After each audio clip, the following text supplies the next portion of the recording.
నమస్తే సార్. నమస్తే. సో నర్సాపూర్ నియోజకవర్గం ఈసారి ఎంపీగా ప్రభాస్ గారి పెద్దమ్మ ఆమె శ్యామలాదేవి వైఎస్ఆర్సీపీ పార్టీ నుంచి ఎంపీగా పోటీ చేసే అవకాశం ఉందంటూ ఒక వార్త అయితే వచ్చింది. ఆవిడ కూడా ఒక మీడియాతో కూడా చెప్పడం జరిగింది. ప్రభాస్ మద్దతు కూడా నా వైపు ఉంటుందని కూడా చెప్పారు. సో అది ఎంతవరకు వాస్తవం నమ్మొచ్చు అంటారా? వైసీపీకి వేరే ఆల్టర్నేటివ్ లేదు. అక్కడ నిజానికి నర్సాపురంలో రఘురామకృష్ణరాజును ఓడించే క్యాండిడేట్ వైసీపీకి రెడీగా లేరు. సో ఎందుకంటే ఈసారి వాళ్ళు ఎట్టి పరిస్థితుల్లో రఘురామకృష్ణరాజుని పార్లమెంటుకు పంపించకూడదు అనేది వైసీపీకి ఉండే లక్ష్యాలలో ఒకటి. ఎందుకంటే ఆయన గతంలో ఆయన్ని సీట్ ఇచ్చి ఎంత పొరపాటు చేశామని దాదాపు రోజు జగన్ చింతించే పరిస్థితి ఉంది. అలా చేశాడు రఘురామకృష్ణరాజు. ఆయన రోజు పంచాయతీ, రోజు వీడియోలు పెట్టడమే ఆయన పని. ఇంకా అసలు ఆయన నియోజకవర్గానికి కూడా ఇప్పటివరకు వెళ్ళాల. మొన్న సంక్రాంతి ఫిల్మ్ ఫెస్టివల్కి వెళ్ళాడు. సో ఆయన ఏకైక కార్యక్రమం జగన్ని తిట్టడం తప్ప వేరే కార్యక్రమమే లేదు ఆయనకి. ఆ జగన్ని ఎన్ని రకాలుగా తిట్టచ్చు అనేది ఒక రకంగా ఎక్స్పెరిమెంట్స్ చేశాడని చెప్పొచ్చు ఆయన ఈ 4.5-5 ఏళ్లలో. సో ఇప్పుడు మొన్న కూడా ఆయన రావడానికి భయపడి కోర్టు ద్వారా సెక్యూరిటీ తీసుకొని అరెస్ట్ చేయొద్దని చెప్పమని ప్రభుత్వానికి అలా చెప్పుకొని రావాల్సి వచ్చిన పరిస్థితి ఉంది. సో ఆ రకంగా ఆయన ఒక మీడియా ఇమేజ్ తప్ప ఆయనకి ప్రజల్లో ఎంత ఉందనేది కరెక్ట్గా చెప్పలేము. కానీ ఎందుకన్నా మంచిదని చాలా జాగ్రత్తలు తీసుకోవాలని జగన్ అనుకుంటున్నాడు. ఎందుకంటే ఇండిపెండెంట్గా ఆయన పోటీ చేస్తే ఖచ్చితంగా ఓడిపోతాడు ఎవరు రఘురామకృష్ణరాజు. కానీ తెలుగుదేశం నుంచి కానీ పోటీ చేస్తే తెలుగుదేశం శ్రేణులంతా బలంగా ఉంటుంది. రెండోది ఇటు జనసేనకు కూడా అక్కడ బలం ఉంటుంది కాబట్టి నరసాపురంలో. సో ఆయన గెలుపు ఈజీ అవ్వచ్చు అనేది అంచనా అనమాట. ఆయన కూడా అందుకనే ప్లాన్ చేసుకుంటున్నాడు. నిజానికి ఆయనకి ఇస్తారా లేదనేది ఇంకా కన్ఫర్మ్ కాలేదు. కానీ ఆయన పార్టీకి ఆయనే డిక్లేర్ చేసుకున్నారు, నేను తెలుగుదేశం నుంచి చేస్తానని.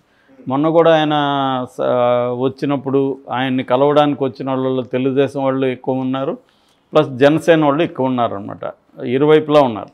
కాబట్టి ఆయన ధీమాగా ఉన్నాడు, నాకు తెలుగుదేశం నుంచి టికెట్ వస్తుంది, నాకు జనసేన నుంచి మద్దతు ఉంటుంది అనేది. ఒకవేళ అట్లా తెలుగుదేశం నుంచి ఇవ్వడం కుదరకపోతే ఆ స్థానాన్ని జనసేనకు కేటాయించి జనసేన నుంచి ఈయన్ని రికమెండ్ చేసే పరిస్థితి ఉంది. అంటే చాలా చోట్ల చంద్రబాబే సూచిస్తున్నాడు ఎవరికి, పవన్ కళ్యాణ్కి, ఇక్కడ ఈ క్యాండిడేట్ నిలబెట్టండి, ఇక్కడ తను నిలబెట్టండి అని. సో అది పవన్ కళ్యాణ్ కూడా ఆమోదించాల్సిన పరిస్థితి. ఎందుకంటే ఆయనకి అంతకంటే బలమైన క్యాండిడేట్ లేవు. చంద్రబాబుని సజెస్ట్ చేసిన వాళ్ళు చెప్తే వాళ్ళని గెలిపించే బాధ్యత కూడా చంద్రబాబు తీసుకుంటాడు. కాబట్టి గతంలో అదే నియోజకవర్గం నుంచి నాగబాబు గారు పోటీ చేసినట్టున్నారు, పోటీ చేసి ఓడిపోయారు. అంటే యాక్చువల్గా ఏంటంటే ఇది ఒక రకంగా క్షత్రియ కమ్యూనిటీ కంచుకోట అని చెప్పచ్చు. 2009 నుంచి కూడా క్షత్రియ సామాజిక వర్గం వాళ్ళే గెలుస్తున్నారు. అంతకుముందు 1999లో కృష్ణరాజు గారు ఇక్కడ నుంచే బీజేపీ తరఫున గెలిచారు. అయితే 2004లో హరిరామ జోగయ్య ఉన్నాడు కదా, చేగొండి హరిరామ జోగయ్య కాంగ్రెస్ నుంచి గెలిచాడు. అంతకుముందు 96లో కొత్తపల్లి సుబ్బరాయుడు ఆయన ఎంపీగా తెలుగుదేశం నుంచి గెలిచాడు. ఆ తర్వాత తెలుగుదేశం నుంచి ఇప్పటి వరకు అక్కడ ఎవరు గెలవలేదు 96 నుంచి. సో అందుకని కూడా తెలుగుదేశం ఈసారి ఎట్టి పరిస్థితుల్లో నర్సాపురం నియోజకవర్గాన్ని తమ హస్తగతం చేసుకోవాలని తెలుగుదేశం గట్టిగా ఉంది.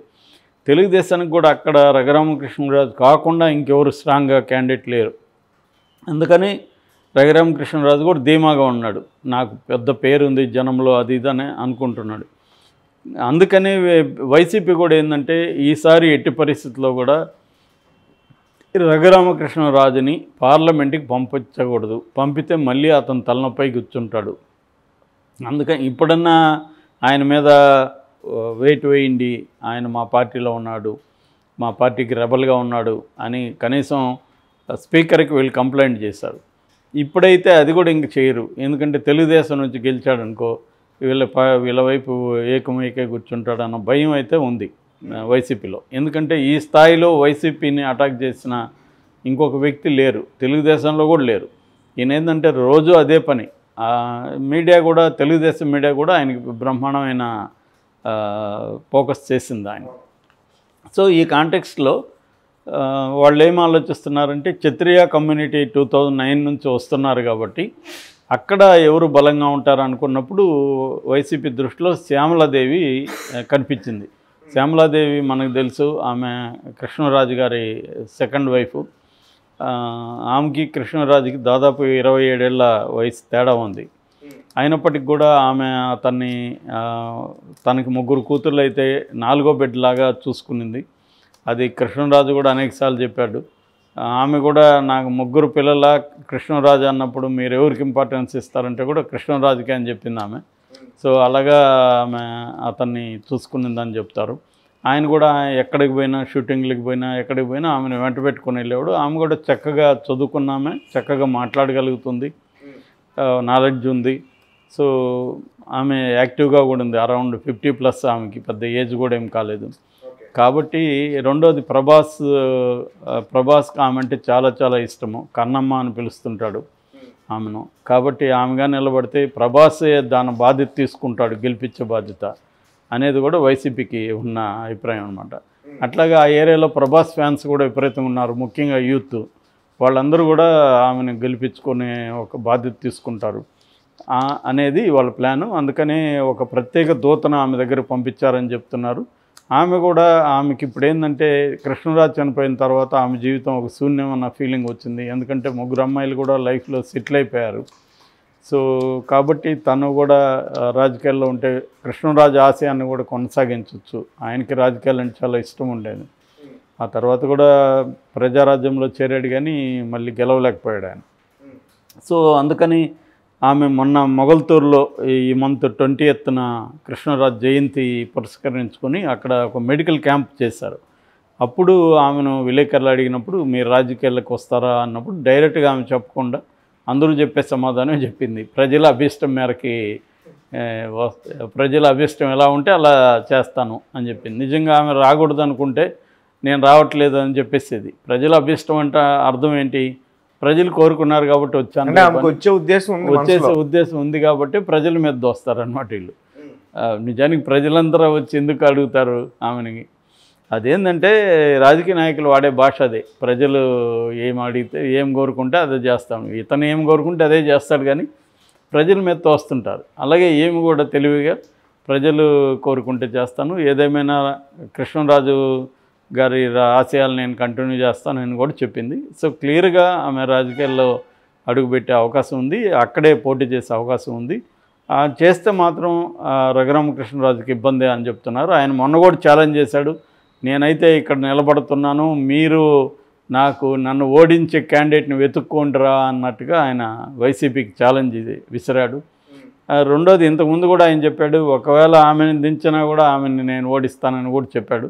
ఏదేమైనా రఘురామకృష్ణరాజు కూడా కొంత సెన్సిటివ్ ఇష్యూ అవుతుంది. ఎందుకంటే ఈమెని అతను తనదైన పద్ధతిలో బూతులు తిట్టి అలా మాట్లాడలేడు కదా. ఎందుకంటే ఆమెకి పక్కన ప్రభాస్ ఉంటాడు, ప్రభాస్కి స్ట్రాంగ్ ఫ్యాన్ బేస్ ఉంటుంది.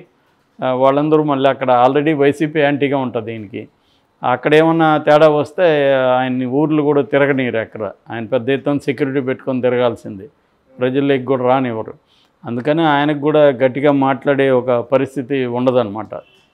సో ఇదంతా దృష్టిలో పెట్టుకున్నప్పుడు జగన్ వేసిన ప్లాన్ అయితే చాలా ఖతర్నాక్ ప్లాన్ అని చెప్తున్నారు ఆయన్ని ఓడించడానికి.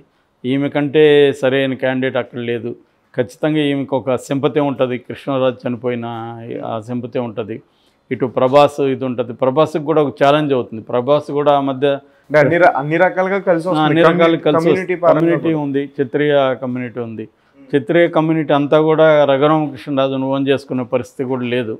ఎందుకంటే అతను గెలిపించిన అతను జగన్తో పోరాటం అనేది కాదు కదా. అతని పని ఏంది? ఎంపీగా తన నియోజకవర్గాన్ని అభివృద్ధి చేస్తూ నువ్వు జగన్ని కావాల్సి ఉంటే విమర్శించు, ఎవరు తప్పనరు. కానీ అది పక్కన పెట్టేసి